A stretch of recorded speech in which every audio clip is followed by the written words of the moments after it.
नमस्कार विद्यार्थी मित्रांनो, आज आपण इयत्ता 12वीच्या मराठीच्या पाठ्यपुस्तकातला तृतीय पाठ आयुष्य आनंदाचा उत्सव हा शिकणार आहोत। प्रस्तुत पाठाचे लेखक आहेत शिवराज गोरले। हे अतिशय सुप्रसिद्ध लेखक आहेत आणि या पाठात लेखक आपल्याला सांगू इच्छित आहेत की प्रत्येकाला जगात आनंद हवा असतो, परंतु बऱ्याचदा आनंद म्हणजे नेमकं काय याचं भान आपल्याला आलेलं नसतं, त्याची जाणीव झालेली नसते आणि म्हणून आपल्याला तो मिळवता येत नाही। खरं तर खरा आनंद जो असतो तो बाह्यसृष्टीत नसतो, तर तो आपल्या अंतर्मनात असतो, तो अंतर्यामी असतो। मात्र तो आपल्याच आत असलेला आनंद आपल्याला सापडण्यासाठी आनंदाचं भान आपलं जागृत असावं लागतं। आनंद नेमका कशात असतो, तो कसा अनुभवायचा, अगदी छोट्या छोट्या गोष्टीत सुद्धा आनंद कसा अनुभवायचा असतो, आनंदी राहण्याची सवय आपण स्वतःला कशी लावून घ्यायची, या सगळ्या गोष्टींचं विवेचन लेखकाने छोट्या छोट्या उदाहरणांच्या साह्याने केलेलं आहे। निसर्गाची सोबत, संगीताची साथ, पुस्तकांचा सहवास आनंदी राहण्यासाठी कसे उपयुक्त ठरतात हे लेखकाने प्रस्तुत ठिकाणी स्पष्ट केलेलं आहे। लेखक म्हणतो की आनंद सगळ्यांनाच हवा असतो, पण नेमका आपला आनंद कशात आहे हे मुळात कळणंच अवघड असतं। याचं कारण असं आहे की आनंद म्हणजे काय ही आनंदाची व्याख्याच आपल्याला कळलेली नसते। आनंदी आनंदगडे जिकडे तिकडे चोहीकडे ही केवळ कविकल्पना आहे की काय असं मग लोकांना वाटायला लागतं, कारण जिकडे तिकडे निसर्गात सृष्टीत भरून राहिलेला आनंद मलाच नेमका एकट्याला कसा सापडत नाहीये हा प्रश्न त्याला पडलेला असतो। लेखक म्हणतो आपल्याला की आनंद सृष्टीत सगळीकडे भरून असतो, ही केवळ कविकल्पना नाहीये, तर हे एक अंतिम सत्य आहे, एक शाश्वत सत्य आहे। आनंदाची गंमत अशी आहे की आपण शोधायला लागलं ना तर तो दडून बसतो आणि आपण त्याला पकडून पाहिलं तर तो आपल्या हातातून निसटून जातो। जितका आपण त्याला पकडण्याचा प्रयत्न करतो तितका तो आपल्यापासून दूर दूर पळायला लागतो। याचं कारण असं आहे की आनंद आपण बाहेर शोधत असतो, तो आपल्या आत आहे याची आपल्याला जाणीव नसते। मला सांगा, छोटंसं बाळ ज्यावेळी जन्माला येतं आणि ते अवचित हसून देतं, ते स्वतःच्याच विश्वात दंग असतं आणि ते हसून देतं, त्यावेळी त्याच्या त्या हास्यासाठी, त्याच्या त्या आनंदासाठी त्याला बाह्य एखादी गोष्ट दिसलेली असते का, किंवा बाहेरचं त्याला त्यावेळी तितकं आकलन पण नसतं की बाहेरची एखादी छान गोष्ट दिसली आणि म्हणून ते आनंदी झालं, ते हसलं। तर त्या बालकाच्या ठायी अंतर्यामी त्याचा जो आनंद असतो तो आनंद त्या हास्यातून तो फक्त प्रकट करत असतो, तो व्यक्त करत असतो। आपल्याला आपल्या बालपणी ही जी आनंदाची प्राप्ती होते ती आनंदाची प्राप्ती मात्र आपण जसजसे मोठे होतो तसतशी आपल्यापासून दूर दूर निघून जाते। आनंदाच्या बाबतीत लेखक आपल्याला इथे सांगतोय की आपली परिस्थिती कशी असते, काखेत कळसा आणि गावाला वळसा, म्हणजे आपल्या जवळ कळसा असतो आणि तो शोधत मात्र आपण गावभर फिरत असतो। त्याचप्रमाणे ज्या आनंदाचा शोध आपण आपल्या बाहेरच्या जगात घेत असतो तो मुळात आपल्याच जवळ आहे, मात्र त्याची आपल्याला जाणीव झालेली नाहीये, हे आपल्या लक्षात आलेलं नसतं। आणि म्हणून लेखक म्हणतो की आनंदाच्या झऱ्याचा उगम हा आपल्याच अंतरंगात असतो। लेखक म्हणतोय की हे खरं आहे की आनंद सर्वत्र असतो। आनंदाचं नातं जुळतं ते फक्त आनंदाशी, म्हणजे बाह्य जगात समजा आनंद आहे असं तुम्ही मानत असाल तर तो तुम्हाला केव्हा मिळणार, तुम्ही अंतर्यामी आनंदी असाल तर, तुमच्या अंतरंगात आनंद असेल तर तुम्हाला बाहेरचा आनंद स्वतःशी जुळवून घेता येईल। याचं कारण असं आहे की लाईक अट्रॅक्ट्स लाईक असं आपण म्हणतो। समान धर्मा गोष्टी एकमेकींकडे लवकर आकर्षित होतात असं आपण म्हणतो। मग आपल्या मनात जर का आपण दुःख बाळगून ठेवलं, दुःखच आपण धरून बसलो, दुःखाला कवटाळून बसलो तर बाह्य जगातलं दुःखच आपल्याकडे आकर्षित होणार आणि आपण जर का अंतरंगी आनंदी असलो तर बाह्य जगातला आनंद सुद्धा आपल्याकडे आपोआप ओढल्या जाणार। आणि म्हणून इथे आपल्याला लेखक सांगतो की आनंदाला आकर्षित करतो तो केवळ आनंद, आणि त्यामुळे आनंदाला प्रसवतो तो देखील आनंद, आनंद आनंदाला जन्म देतो, आनंद आनंदाला स्वतःकडे आकृष्ट करून घेतो। आणि हा आनंद तुम्हाला केव्हा जाणवेल मित्रांनो, ज्यावेळी तुमच्या मनामध्ये समाधान असेल त्यावेळी, हो ना। आपण बरेचदा असं बघतो आपल्या अवतीभोवतीच्या सृष्टीमध्ये, अशा बऱ्याच घटना बघतो, असे बरेच लोक बघतो की खूप सगळं त्यांच्या जवळ असून सुद्धा त्यांना त्याबद्दल समाधान राहत नाही आणि अतिशय कमीत कमी गरजांमध्ये आपलं जीवन यापन करणारे लोक सुद्धा अतिशय आनंदाने जीवन जगत असतात। आणि म्हणूनच म्हटलं जातं संतोष एव पुरुषस्य परम निधानम, म्हणजे समाधान, संतोष, संतुष्टता हाच आपल्या जीवनातला खरा खजिना आहे, मोठं निधान आहे। आनंदाचं भान जागृत ठेवणं हे आनंदाचं रहस्य आहे। आनंद प्राप्त करण्याचं रहस्य काय आहे? तुम्हाला आनंदाचं भान जागृत ठेवावं लागेल. तुम्हाला मला आनंदी व्हायचंय हेच मुळात तुम्हाला स्वतःला सांगावं लागेल. तुम्ही असं केलं की काय होणार? असंख्य आणि अगणित पातळ्यांवर तुम्हाला आनंद अनुभवता येईल. आपल्या आयुष्यासोबत ज्याचं अस्तित्व असतं तो आपल्या अस्तित्वाचा आनंद. आपण आजही अस्तित्वात आहोत. आपल्याला आणखी एक दिवस आयुष्य मिळालेलं आहे आणि तो एक दिवस वाढलेला आहे. माझ्या आयुष्यातला एक दिवस मला आनंदात घालवायचा आहे हे ज्यावेळी आपण स्वतःला सांगू त्याच वेळी आपण खऱ्या अर्थाने आनंदात जगायला लागू. विद्यार्थी मित्रांनो, आपण इंग्रजी मधल्या have you earned your tomorrow ही कविता ज्यावेळी शिकलो त्यावेळी आपण त्यात पाहिलेलं आहे की कवी आपल्याला त्यात सांगतो की देवाने तुम्हाला आणखी एका दिवसाचं आयुष्य वाढवून दिलेलं आहे. का? कारण कालपर्यंत तुम्ही जी चांगली कामं जगामध्ये केलेली आहेत त्याबद्दल प्रसन्न होऊन देवाने तुम्हाला आणखी एक दिवस दिलेला आहे. मग हा दिवस आता आपण कसा घालवायचा आयुष्यातला ते तुमच्या हाती आहे. आज मला आणखी दिवस जगायला मिळालेला आहे त्यामुळे आजच्या दिवसाच्या माझ्या अस्तित्वाचा आनंद मी मानायचा की आणखी मिळालेल्या एका दिवसाला मी वाया घालवायचं हे तुम्हाला ठरवायचं. विद्यार्थी मित्रांनो, आपल्याला श्वास रोज घेता येतो, सहज घेता येतो, लीलया घेता येतो आणि म्हणून आपल्याला त्या श्वासाचं महत्व वाटत नाही. मात्र एका एका श्वासासाठी झगडणारं जे अस्तित्व असतं, जे रुग्ण असतात त्या लोकांना खऱ्या अर्थाने आयुष्यातल्या एका एका दिवसाचं महत्व कळलेलं असतं. लेखक आपल्याला सांगतो की आपला श्वास हा शरीर आणि मन यांना जोडणारा सेतू असतो. आपला श्वास सुरू असतो म्हणून आपल्या शरीराचं अस्तित्व असतं आणि आपल्या श्वासावर लक्ष केंद्रित केल्यानंतर आपल्याला मानसिक एकाग्रतेची अवस्था प्राप्त होते. पोटातून अगदी खोलवर श्वास घेणं हे केवळ आपल्या शरीरासाठीच नाही मित्रांनो, तर आपल्या मानसिक स्वास्थ्यासाठी देखील चांगलं असतं. त्यामुळे काय होतं? त्यामुळे आपलं मन पण शांत होतं. पण महत्वाची गोष्ट ही आहे की श्वासाचं बोट धरून आपल्याला मनापर्यंत आपल्या पोचता येतं, आपल्या मनाशी नातं जोडता येतं हे आपल्या लक्षातच येत नाही. हे लक्षात न आल्यामुळे आपण श्वासाकडे लक्ष देत नाही आणि त्यामुळे काय होतं? आयुष्यातला एक एक क्षण येतो आणि जातो. आपण आपलं आयुष्य जगतो म्हणजे काय होतं? आयुष्यातला एक एक क्षण, मौल्यवान क्षण आपण अगदी असाच घालवत असतो. आपण प्रत्येक क्षणाकडे लक्ष देत नाही. एक एक दिवस येतो, उजाडतो, आयुष्यात मावळत जातो. आपल्या आयुष्यातले दिवस कमी होत जातात आणि या काळामध्ये आपण आपल्या अवतीभोवतीचं सौंदर्य बघायला विसरतो. आपलं मन सुंदर आहे आणि म्हणून आपल्या अवतीभोवतीच्या निसर्गात असलेलं सौंदर्य, त्यातलं संगीत याचा आस्वाद घेणंच आपण विसरून जातो. आपण सूर्योदय बघत नाही, आपण सूर्यास्त आवडीने बघत नाही. आपण नद्या, पर्वत, झाडं, पशु, पक्षी या सगळ्या छोट्या छोट्या गोष्टींतून आपल्याला मिळणारा जो आनंद आहे त्याला आपण पारखे होतो. त्या आनंदाला आपण मुकतो. जे जे आनंद देणारं आहे त्या सगळ्या गोष्टी आपण गृहीत धरून चालतो. ही चूक आपण केल्यामुळे असं होत असतं. मुळात मला असं वाटतं आपल्या आयुष्यच आपण गृहीत धरून चालत असतो आणि ज्यावेळी आपल्या आयुष्याच्या नश्वरतेचं भान आपल्याला होतं त्यावेळी मात्र खऱ्या अर्थाने आपल्याला आयुष्यातल्या आनंदाचं भान येतं आणि उरलेले दिवस तरी आनंदात घालवूयात अशी जाणीव आपल्याला होते. पण दुर्दैवाने त्यावेळी अतिशय कमी वेळ आपल्या हातात राहिलेला असतो. हे आयुष्य आपलं आपण गृहीत धरल्यामुळे काय होतं? आपल्या अवतीभोवतीच्या इतक्या छान सृष्टीचं आपल्याला कौतुक देखील वाटेनासं होतं आणि आपल्या स्वतःच्या अस्तित्वाबद्दल आपल्याला आनंद वाटायला हवाय या गोष्टीचं सुद्धा भान आपल्याला असत नाही. आपलं अस्तित्व खरं तर ही एक कमाल आहे. आपला मनुष्य जन्म हे एक अद्भुत सत्य आहे. 84 लक्ष योनींमधून विविध प्रकारच्या अगदी क्षुद्रातिक्षुद्र जीवापासून ते अजस्र आणि महाकाय अशा जीवापर्यंतचे सगळे जन्म घेतल्यानंतर आपल्याला मनुष्य जन्म एकदा जो मिळत असतो तो मनुष्य जन्म आपल्याला मिळालेला आहे हेच मुळात एक आनंदाचं एक सबळ असं कारण आहे. हा मनुष्य जन्म मला परमेश्वराने दिलेला आहे म्हणून आपण खरं तर त्याचा ऋणी असायला हवंय. त्याबद्दल आपण आनंद बाळगायला हवा आहे. आपल्या आयुष्यामध्ये आनंद मिळवण्यासाठी इतर कुठल्या गोष्टीची गरज नाहीये, तर माझं केवळ असणं, माझं अस्तित्व हेच आनंदासाठी एक मोठं कारण आहे. माझं असणं ही आनंदाची खूण आहे. आनंदाची ही अभिव्यक्ती करण्यासाठी देवाने मला दिलेली ही एक संधी आहे. हे आपण ज्यावेळी मानायला लागू ना त्यावेळी खऱ्या अर्थाने आपण आपल्या आयुष्यामध्ये आनंदी राहायला शिकू, आनंदाचा अनुभव घ्यायला शिकू. कधी कधी काय होतं, एखादी आनंददायक घटना घडते आपल्या भोवती पण तरी सुद्धा म्हणावा तितका आनंद आपल्याला होत नाही.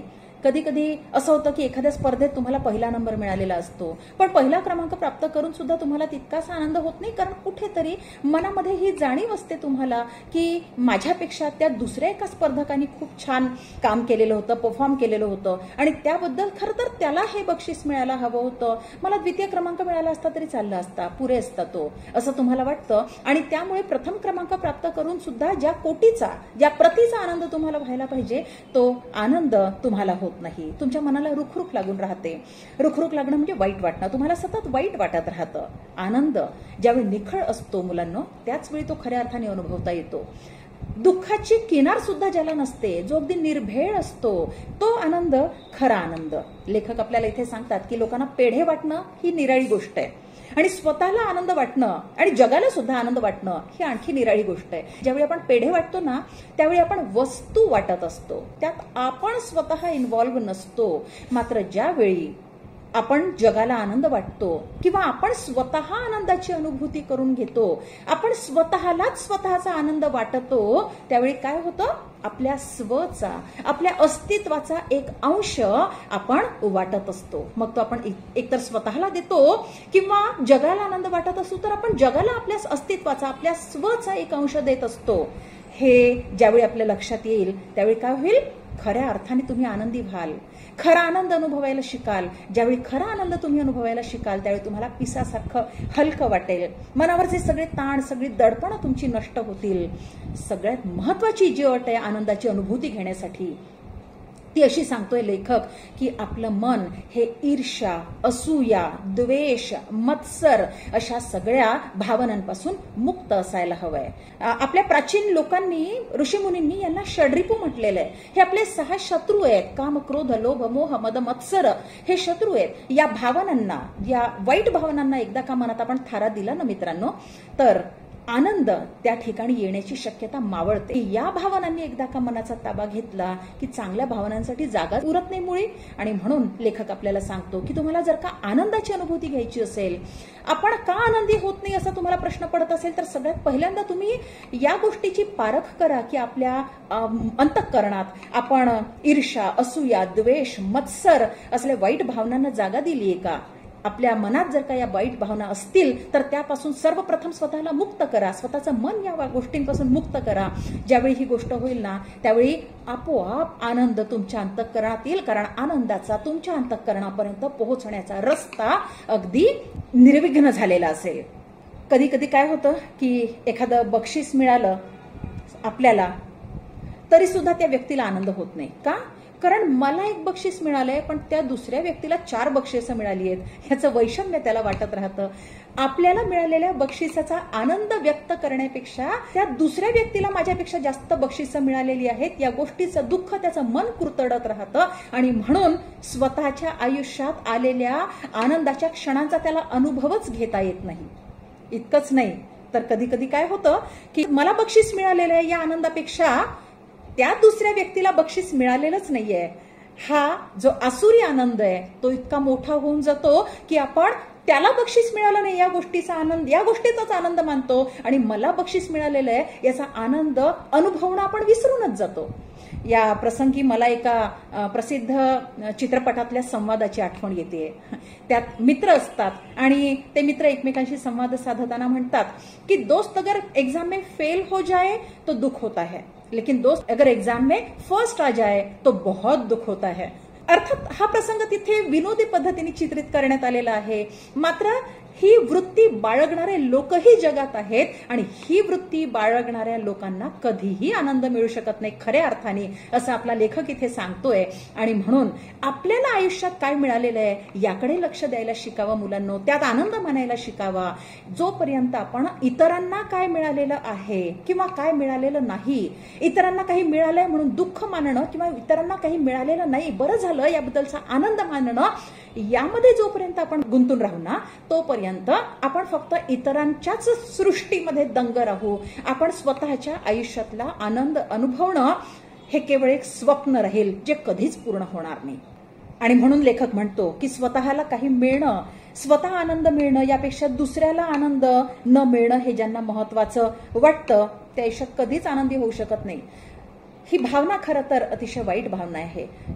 ही भावना हे सुचवते, हे दृष्टोत्पत्ती सांगते आपल्या की आपण आपल्या प्राचीन संत मंडळींनी आपल्याला जे सांगितलेलं आहे त्यापासून काहीच शिकलेलो नाहीये. संत ज्ञानेश्वर महाराज आपल्याला सांगतात, जो जे वांछील तो ते लाहो.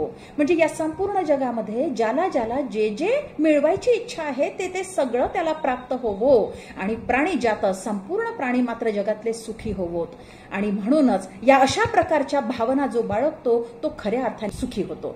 वसुधैव कुटुंबकम ही भावना, ही संपूर्ण पृथ्वी हे एक जग आहे, हे माझं कुटुंब आहे आणि त्यामुळे जगातल्या सगळ्या लोकांबद्दल माझ्या मनामध्ये जोपर्यंत आपुलकी दयाभाव निर्माण होत नाही तोपर्यंत आपण खऱ्या अर्थाने आनंद अनुभवू शकत नाही. लेखक म्हणतो आपल्याला की माणूस ज्यावेळी अशा पद्धतीने खरा आनंद अनुभवतो ना त्यावेळी काय जादू होते माहितीये, सगळं जग त्याला सुंदर वाटायला लागतं, त्याला छान आनंदी वाटायला लागतं आणि मग एकदा काही आनंदात राहण्याची सवय त्याला लागली ना की आपल्यासारखंच इतरांनी पण आनंदी राहावं असं त्याला वाटायला लागतं आणि मग इतरांनी आनंदी राहावं यासाठी स्वतःजवळ असलेला आनंद वाटत तो फिरायला लागतो. ही स्थिती ज्यावेळी माणसाच्या आयुष्यामध्ये येते त्यावेळी त्याला आणखी काहीही नको असतं, त्यावेळी तो पूर्णत्वाला पोहोचलेला असतो असं मला वाटतं. त्याचं मनुष्य जन्माचं सार्थक झालेलं असतं.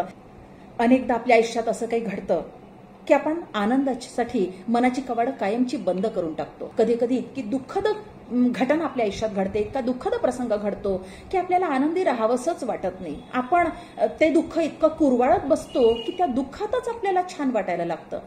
पण ही जी मनाची अवस्था आहे या अवस्थेतून आपण जितक्या लवकर बाहेर येऊ तितकं आपल्या आयुष्यासाठी ते चांगलं असतं.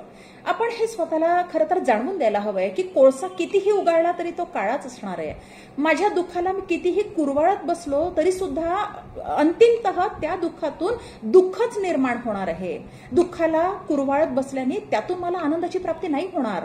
आणि होतं काय मित्रांनो की आपल्या मनामध्ये दीर्घकाळ दुःख आपण बाळगत बसल्यानंतर आपल्या मनामध्ये तशाच प्रकारच्या इतर नकारात्मक भावना दाटी करायला लागतात, गर्दी करायला लागतात आणि मग एकदा का या नकारात्मक भावनांनी तुमच्या मनाचा ताबा घेतला ना की मग आनंदाचा मनात शिरण्याचा मार्गच आपण अवरुद्ध करून टाकलेला असतो.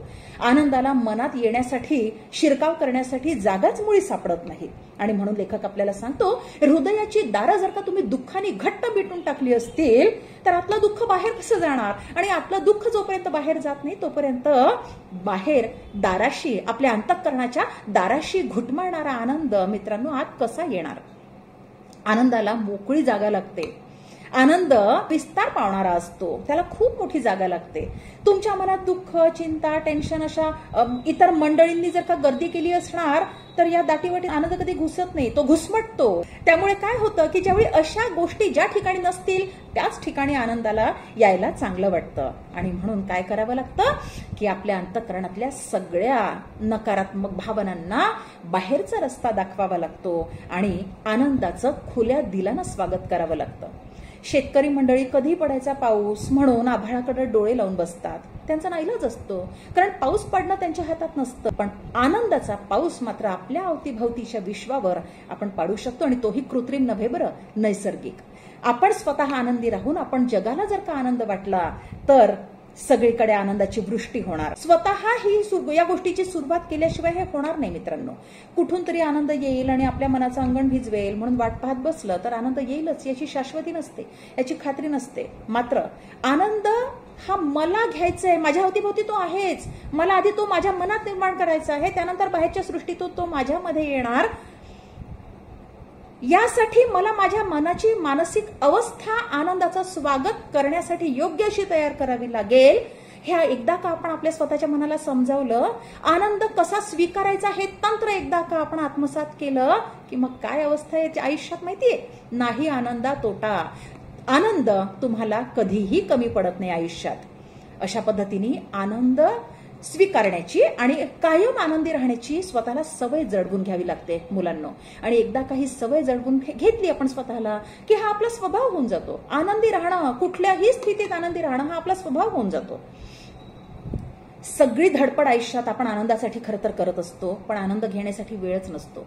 आपण अलीकडचं आधुनिक जे आयुष्य आहे ते इतकं आपलं व्यस्त असतं की आपण सतत काही ना काही कामामध्ये व्यग्र झालेलो असतो आणि त्यामुळे आनंद घेण्यासाठी आपण ही सगळी कामं करत असतो, पण या कामामध्ये इतके आपण गुंतून पडल्यामुळे, आपलं मन या कामात गुंतून पडल्यामुळे, ज्यासाठी आपण ते करत असतो, जे आपलं साध्य असतं ते साध्य आपण स्वीकारू शकत नाही, आपण आनंदाचा अनुभवच घेऊ शकत नाही. बरेचदा काय होतं की आपण आपल्या मनाची अवस्था अशी करून टाकतो की ती दुःखासाठीच केवळ पोषक असते. केवळ दुःख आलं तर त्याचं आपण स्वागत करायला तयार असतो. दुःखासाठी आपण आपल्या मनात भरपूर जागा ठेवलेली असते, रिझर्व्ड जागा ठेवलेली असते. दुःखासाठी आपण भरपूर कारणं शोधून ठेवलेली असतात. समजा कोणी आपल्याला विचारलं की तू का इतका दुःखी आहेस, तर आपल्याजवळ कारणं भरपूर असतात त्यासाठी.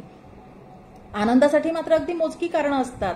तू का आनंदी आहेस असं कुणी आपल्याला विचारू नये अशी आपण मानसिक स्थिती आपली करून ठेवतो. खरं तर हे उलट व्हायला हवंय. लेखक म्हणतो आपल्याजवळ आनंदासाठी जी मोजकी कारणं असतात ना, ती दुःखासाठी मोजकी असायला पाहिजेत, आणि दुःखासाठी जी भरपूर कारणं असतात तशी भरपूर कारणं आपल्याजवळ आनंदी राहण्यासाठी असायला हवी आहेत.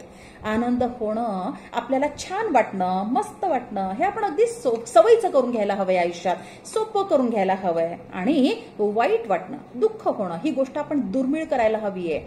ही अपवादाने आपल्या आयुष्यात घडायला हवी आहे गोष्ट. या ठिकाणी मला एक प्रसंग आठवतो.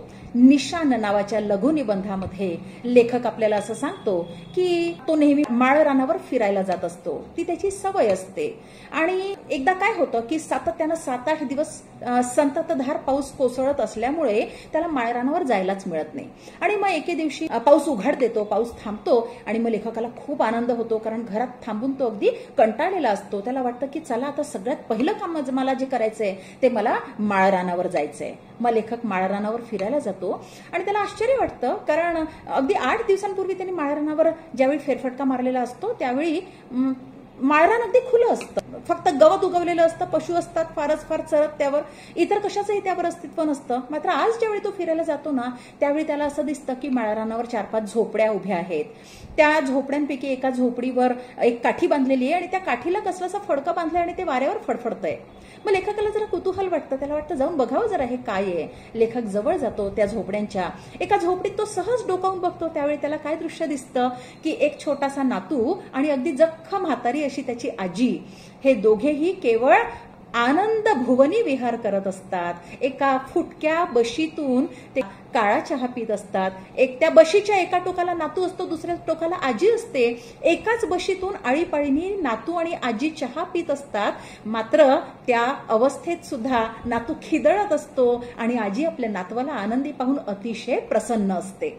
लेखक ज्यावेळी हे चित्र पाहतो त्यावेळी त्याला आश्चर्य वाटतं. त्याला असं वाटतं की या लोकांचा आनंद या फुटक्या बशीत नाहीये, या कानतुटक्या कपात नाहीये, काळ्या चहात नाहीये. यांचा आनंद मुळात त्यांच्या अंतःकरणात आहे. तसं पाहिलं तर कान तुटलेला कप, फुटकी बशी किंवा काळा चहा या गोष्टी खचितच आपण ज्या विश्वात राहतो त्या विश्वामध्ये आनंद देणाऱ्या नाहीयेत. खरं तर या सगळ्या गोष्टी दुःख देणाऱ्या आपल्याला वाटतील, हो ना, पण त्या परिस्थितीमध्ये ते आजी आणि नातू जितके आनंदी असतात ते पाहिल्यानंतर लेखकाला जाणीव होते की आनंद ही आपल्या अंतरंगात असणारी गोष्ट आहे, ती बाह्यसृष्टीत असणारी गोष्ट नाहीच मुळी. मग लेखक त्या झोपडीच्या दाराहून दूर होतो. पुढे त्याला एक म्हातारा उभा दिसतो. तो त्या एका झोपडीवर लागलेल्या काठीवरच्या फडक्याकडे अनिमिष नेत्रांनी बघत असतो. लेखक त्या म्हाताऱ्याला विचारतात की हे काय आहे. म्हातारा सांगतो निशान. लेखकाला आश्चर्य वाटतं.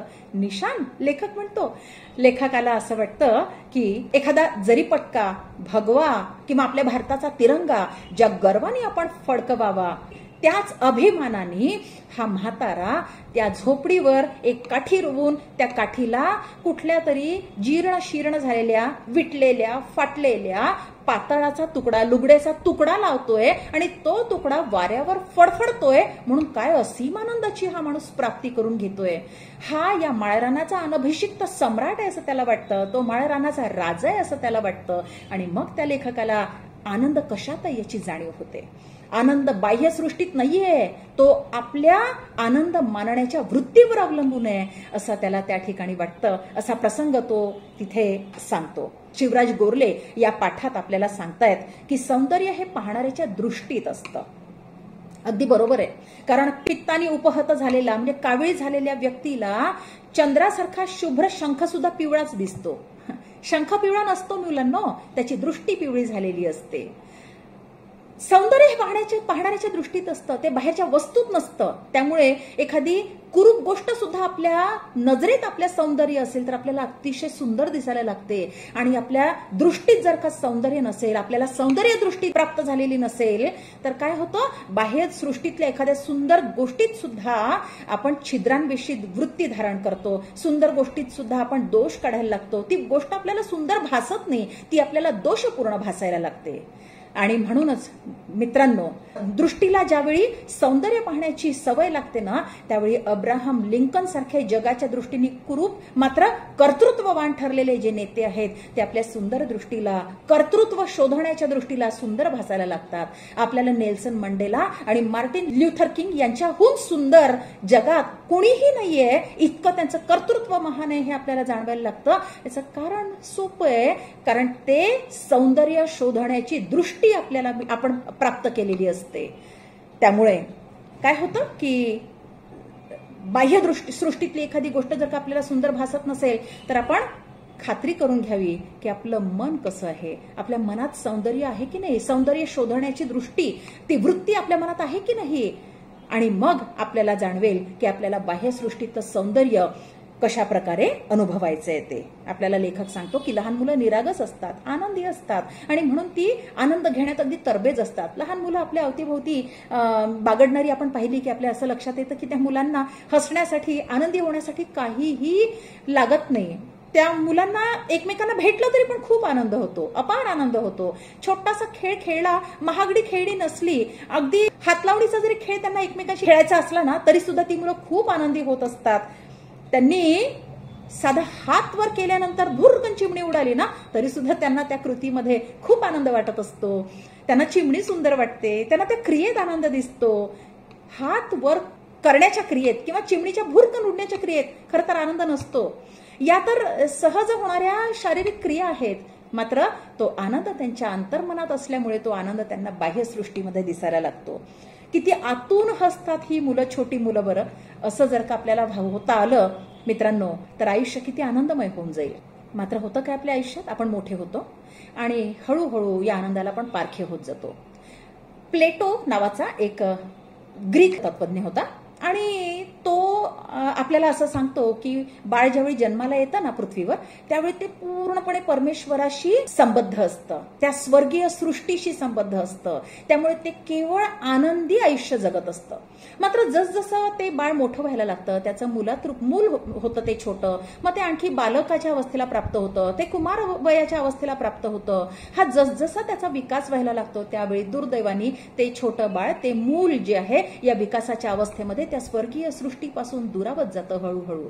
आणि मग ते आपल्या या जगामध्ये जगायला शिकतं, जगायला लागतं. लेखक आपल्याला तेच सांगतो इथे. लेखक म्हणतो की आपण छोटे असतो त्यावेळी आनंदी असतो आणि जसजसे आपण मोठे होत जातो तसतसा ह्या सहज मिळणाऱ्या आनंदाला आपण पारखे होत जातो. आनंद छोट्या छोट्या गोष्टींमध्ये असतो, मात्र आपण उगाच मोठ्या मोठ्या गोष्टींमध्ये आनंद शोधतो. मला सांगा, आयुष्यात आनंद शोधण्यासाठी मोठ्या मोठ्या गोष्टी अशा कितीशा आपल्या जवळ असणार आहेत, हो ना? आपल्याला समजा एखादी कार घेतल्यावर आनंद झाला, एखादं छान घर घेतल्यावर आनंद झाला. आपला आनंद जर का इतका महाग असेल, इतक्या मोठ्या मोठ्या गोष्टींमध्येच समाविष्ट असेल तर आपण आयुष्यात अशा कितीशा कार्स घेणार आहोत किंवा किती घरं घेणार आहोत. छोट्या छोट्या गोष्टींमध्ये अगदी आपल्या अवतीभोवती चालणाऱ्या, समजा एखादा मार्जार शावकाचा खेळ असेल, मांजरीचं पिल्लू खेळत असेल, कुत्र्याचा पिल्लू खेळत असेल, त्यांचा खेळ पाहता पाहता मुलांना कसा वेळ निघून जातो कळत सुद्धा नाही. इव्हन अगदी पक्ष्यांची किलबिल सुद्धा आपण ऐकतो ना, तर ती किलबिल ऐकणं म्हणजे जणू काही वेळेला फुटलेले पाय असतात. कसा वेळ निघून जातो आपल्याला कळत नाही. मला सांगा, आनंद घेण्याचे इतके सगळे मार्ग आपल्या अवतीभोवतीच्या सृष्टीत उपलब्ध असताना जर का उगाच आपण तो आनंद स्वतःसाठी महागडा करून टाकला, मोठ्या मोठ्या केवळ गोष्टींमध्येच आनंद मानायचा जशी जर का आपण मनाला सवय लागली तर ते आपल्यासाठी किती घातक ठरेल ना. मग आपल्याला आयुष्यामध्ये आनंद 2-4दाच मिळेल, उरलेलं आपलं सगळं आयुष्य आपल्याला दुःखातच घालवावं लागेल. आणि म्हणून लेखक म्हणतो केवळ मोठ्या मोठ्या गोष्टींमध्येच आनंद मानायचा अशी जर का आपण स्वतःला सवय लावून घेतली तर मग काय करायचं, उरलेलं आयुष्य आपण काय दुःखात रेटत राहायचं का? आनंद हा कणाकणानं टिपायचा असतो, तो क्षणाक्षणानं घ्यायचा असतो. दुर्दैवाने आपण काय करतो, कणाकणानं ऐवजी टनाटनानं आनंद मला मिळायला हवा अशी अपेक्षा करतो. आणि त्या टनाटनानं मिळणाऱ्या आनंदाच्या अपेक्षेमध्ये आपण काय करतो, आपल्या रोजच्या जीवनामध्ये आपल्याला जो कणाकणाने मिळालेला आनंद असतो, मिळणारा आनंद असतो, त्याला आपण मुकत जातो. आपली वृत्ती असते, खाईन तर तुपाशी नाहीतर राहीन उपाशी. आणि तिथेच सगळं चुकतं असं आपला लेखक आपल्याला सांगतोय. अगदी खरं आहे मित्रांनो. तडजोड हा आयुष्याचा गाभा असतो. जोपर्यंत आपण हे समजून घेत नाही की थोडंसं समोरच्याचं आपल्याला चुकलं म्हणून वजा करावं लागतं आयुष्यात, थोडंसं आपलं चुकलं म्हणून आपल्याला स्वतःलाच आपण समजून घ्यायचं असतं. आणि अशा पद्धतीने जर का मी चुकू शकते तर तो नाही का चुकू शकत, अशी वृत्ती जर का आपण बाळगली तर अशा वेळी आपल्याला तडजोड स्वीकारण्याची सवय लागते आयुष्यात. आणि ज्यावेळी तडजोडीने आयुष्य जगणं ही आपली सवय आपण बनवून टाकतो ना, त्यावेळी खऱ्या अर्थाने आपण आयुष्य जगायला शिकतो. याचं कारण असं आहे की मी म्हणेन ती पूर्व दिशा या पद्धतीने आपण जर का जगायला लागलो, आपल्या अटींवर जर का आपण आयुष्य जगायला लागलो तर जगता येत नाही असं नाही, मात्र ते कठीण होऊन जातं. आयुष्यामध्ये आनंद मिळवणं कठीण होऊन जातं. आणि त्यामुळे आपण कशा पद्धतीने आयुष्य जगायचंय आपलं हे आपल्याला ठरवायचंय. खाईन तर तुपाशी नाही तर राहीन उपाशी या पद्धतीने जगायचंय की आपल्याला आज कोरडी का होईना भाकरी खायला मिळालीये, परमेश्वराची केवढी कृपा झालीये माझ्यावर, अशा पद्धतीने विचार करून तूप नसताना सुद्धा त्या भाकरीचं ग्रहण आपण आनंदाने करायचंय हे आपल्याला ठरवायचंय. टनानी आनंदाची अपेक्षा करायची की कणाकणाने मिळणारा आनंद आपण रोजचा अनुभवायचाय आणि आनंदाची सवय स्वतःला जळवून आनंदी राहणं हा आपला स्वतःचा स्वभाव करून टाकायचा आहे. मित्रांनो, हे सगळं केवळ तुमच्या हाती अवलंबून आहे. या पाठाचा उरलेला भाग आपण पुढल्या व्हिडिओत बघूया.